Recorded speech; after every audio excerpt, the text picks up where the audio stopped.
It's Friday, the 10th of May, and on Tuesday, the 7th of May, with summer intern Kellen back in town from school, we did a much anticipated and long awaited Oroville update as the Oroville Reservoir is topped off right at full pool, nearly 900 feet, at the earliest date that we've seen in the last 6 years. Let's check it out.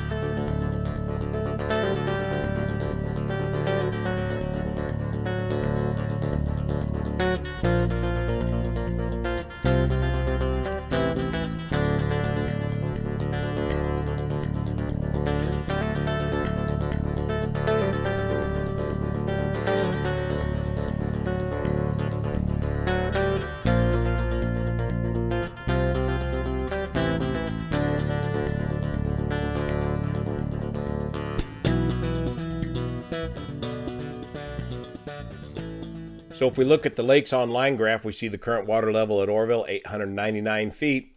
Full pool, 900 feet. The emergency spillway, remember, is at 901 feet. More on that in a minute. But we've topped off the reservoir here, just here in the beginning of May, about May 4th.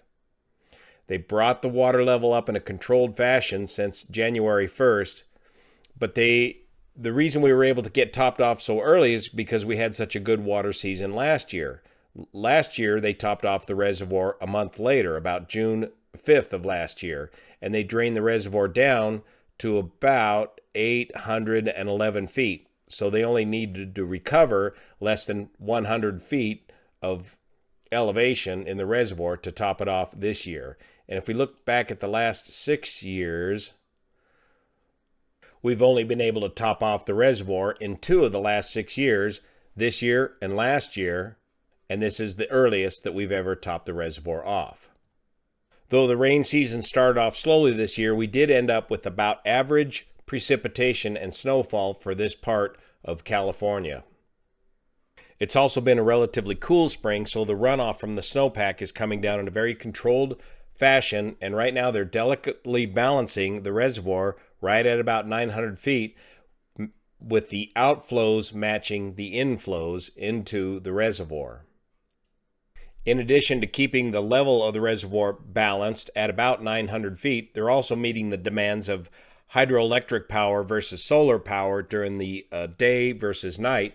On this particular flyby, we came by at about 6 p.m. on Tuesday, and the total outflow from the reservoir was about 12,000 cubic feet per second, ramping the outflow up through the turbines, the hydroelectric power, in addition to the spillway, which includes outflow from both the turbines at the hydroelectric power plant located at the base of the dam and from the main spillway.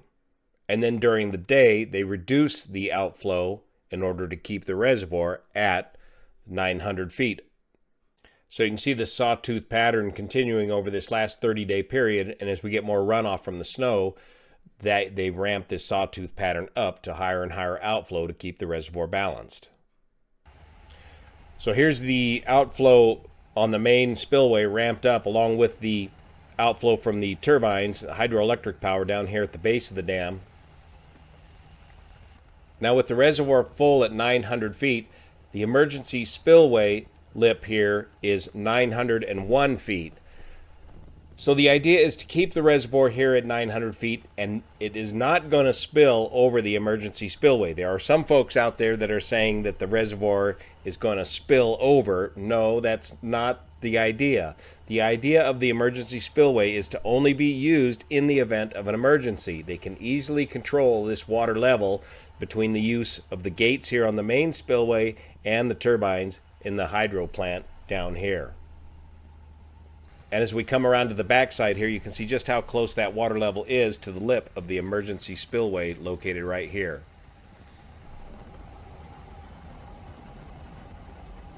And of course, all this was rebuilt after the main spillway failed dramatically in 2017. As far as the rest of the reservoirs go across the state, they all look to be in pretty good shape. Most of them well above the historical average and darn near full. With the exception of Trinity Reservoir and San Luis Reservoir, it'll be interesting to see if Trinity finally fills up this year, Folsom will fill up very quickly. It's a shallow reservoir. All this rain from the last couple of years is beginning to help boost our overused groundwater supply here in California as well.